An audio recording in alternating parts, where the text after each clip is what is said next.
This is soft neck. So we're good. So I have one of each.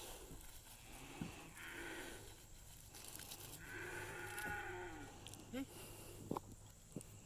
Okay. Hi everybody, and welcome to Lori's Garden, where we're going to be planting garlic today.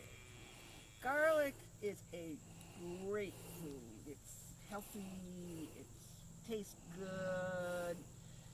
To me, it's God's most perfect food. And you know, I'm not the only one who's ever thought that, because the archaeologists have dated garlic back to 3000 BC, and it probably went beyond that.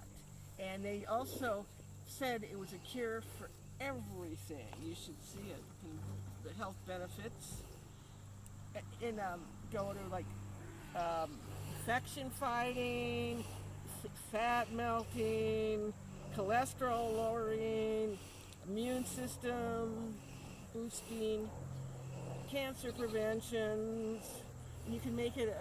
You can put it in infusion. I haven't done this. I think I will do this. It's going to make it. Take some. Has to be 100 proof alcohol, and some vodka or brandy, and put some garlic in and infuse it for a few weeks, and it helps fight the flu, just like some other infusions do. Now, this is not scientifically proven, but I can tell you that my infusions work all the time. In fact, I use it every night. Now, for those of us, I'm just going to deviate a little bit. For those of us who are taking that great wine class of that Melody is teaching, now this is not unoaked, this is oaked, but it will work just fine. It's not buttery, but it goes great with a baked garlic and baguette and a little farmer's cheese. What you do is you just take your farmer's cheese, and after you put your baked garlic on it and squeeze it on top and eat your baguette, and then you have a nice Chardonnay to go with it. So, actually, you should have a buttery, because garlic, if you have a buttery garlic flavor, then you need a buttery Chardonnay, but this will work in a pinch. Also what you could use for, if you've got a sore throat, honey is the great curative. And you could put a little garlic, mince some garlic in your honey with a little thyme and some lemon juice, and it coats your throat, and it also helps with coughs. And I know this for a fact because I've done it. And I don't know what the properties are on thyme, but it really helps. And it's like, some of these old-time remedies, which maybe our modern-day medicine can't prove it, but we know they work. And they have for years. So what did they do before modern medicine? They went to their garden, and they had medicine, and they had garlic. Okay, garlic now has different kinds of flavors. I have this one. Let me take a step back. There are two kinds of garlic. This is a soft neck, which is a Polish, and this is a hard neck, which is called a Montana Zemo. This is a small. You're going to see that this particular garlic will probably produce bigger. The cloves will produce garlic heads like this. The smaller the garlic, the smaller the heads, but it doesn't mean that they're as pungent. The difference between hard neck and soft neck is that hard neck has scapes on it. Boys and girls, do you know what a garlic scape is? Oh, sorry, we don't have an audience. And a garlic scape is the seed pod of the garlic. And you want to cut it off anyway in the spring. In the spring, when it comes up and it kind of goes curly-cuey, cut it up and saute it in like you use it like an onion or garlic. It's really good flavor, and it's a really good keeper. And also, the hardneck does better in northern climates and is a better keeper than the softneck. Softneck is what a lot of us grow down here. But I like the scapes, and I've grown both of them and had equally as good luck with both of them. And it's interesting when you start tasting different garlics, and I don't have the samples here. We could do that later. Because at the Soup Kitchen Garden, we planted a bunch of different samples. We can try tasting them in June when we pick it. Because like the garlic I have on my kitchen table, just to snack on, is a really pungent, spicy garlic. Whereas there's some, like this is a elephant garlic, and it's sweeter. elephant garlic is really leak. You see, this is a bad garlic. It had too much air in it, and it's starting to go bad, so I didn't plant it. So that's when you see something like this, don't plant it. Okay, so you want to. That's just a little of the background of garlic, and it's also there. This is a book that I picked up. It's called Garlic: An Edible Biography, and everything I'm telling you now is in here, and it also has the different kinds of garlic. I had ordered these garlics from 3 different seed companies, and when I wanted to know what I should buy, I just reverted to it. It tells you what kind, and it's also got some recipes in it. And then my sister, Heather Youngblood, brought me this because she knows I'm the garlic queen. It's another good cookbook. And you just eat like a fresh clove a day, it'd be really great. But it's really interesting. You wouldn't think that garlic would have different flavors for different kinds, but they do. And then question was asked is what grows what can you get at the grocery store? Can you use that? You can use it. I'm not sure what kind it is because so much of the garlic is imported from China, and we don't know how many chemicals are in it. And unless they put herbicide on it, it will grow. Because I've known people who have grown it when they couldn't find any local garlic to buy. But the best bet is to buy from people like me, who you know, or from a reputable seed company like So True Seeds or Southern Seed Exchange, something like that, or Territorial. And there are a few others out there. And then there are a couple sites on Facebook, Organic Garlic Growers, and then some other garlic. You can look them up. Okay, so when to plant? Now, you have to put. I'm going to see if I can't find it. You see this little beard on this garlic? Well, every clove will get that beard, and you need that beard to start.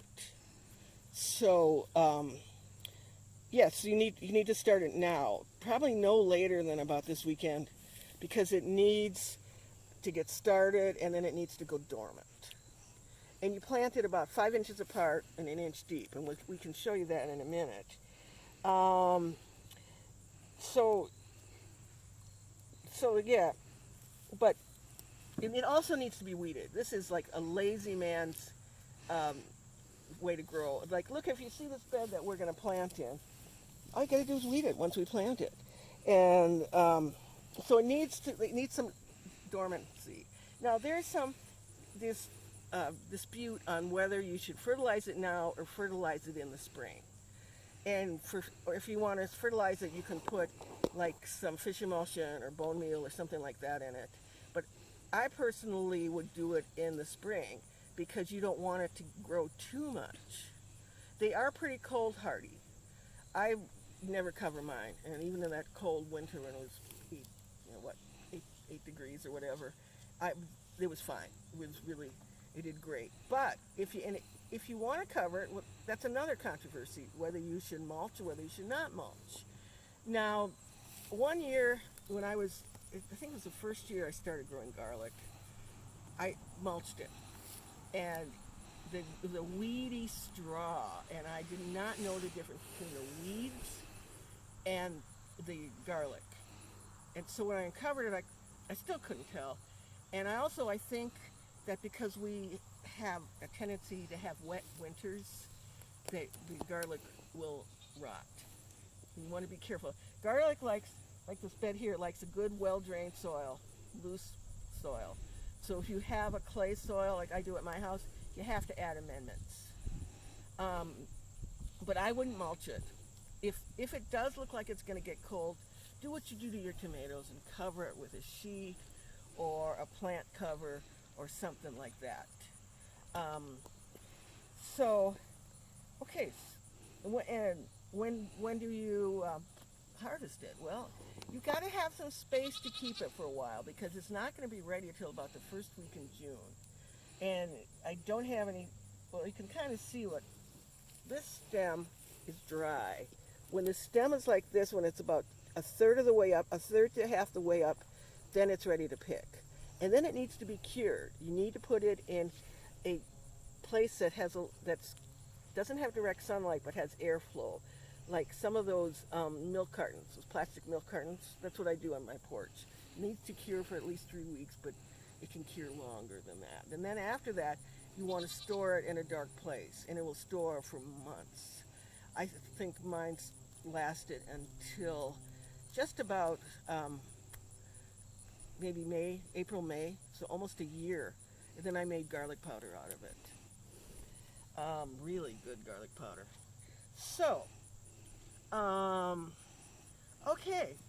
So, and then, okay, it's a good companion, too, to plant with. It repels cabbage worms and aphids. The beneficials you can plant it with are like potatoes, peppers, tomatoes, cold crops, but it does not like beans, peas, and asparagus. A lot of things don't like peas, do they? Okay, so what we're going to do now is we're going to take one of these cloves. This is a Polish white, and it is a soft neck. You find a clove. You don't have you don't have to take the wrapper off. This fell off, but you don't have to take it off. Some people will take it off. So what I have here, we'll go over here. I got this handy dandy little tool. It used to be spade or something. What you want to do is you want to dig it, not too deep. This ground is really nice. See, the soil is nice and loose. That's too deep. So maybe you don't want to. You want to take it about like that, and you want to plant it like an onion. You want to take the bottom, and you want to put it like that, and you want to cover it. And that's all you have to do. And then when it comes up, you can use, you eat it. Preserve it. You can put it in vinegar. Like I said, you can put it in honey. You can saute it. You can roast it and put it on steaks. I have a really good garlic jam that I didn't bring with me that I finish off with steaks. And I know one of our members suggested we put it on pork chops. So I cook with it, and it's intense. And you can I've made garlic ice cream. I've made garlic cookies. So it's just a fabulous food. Just to enjoy and sit back and watch it go, and as I say, bon appetit.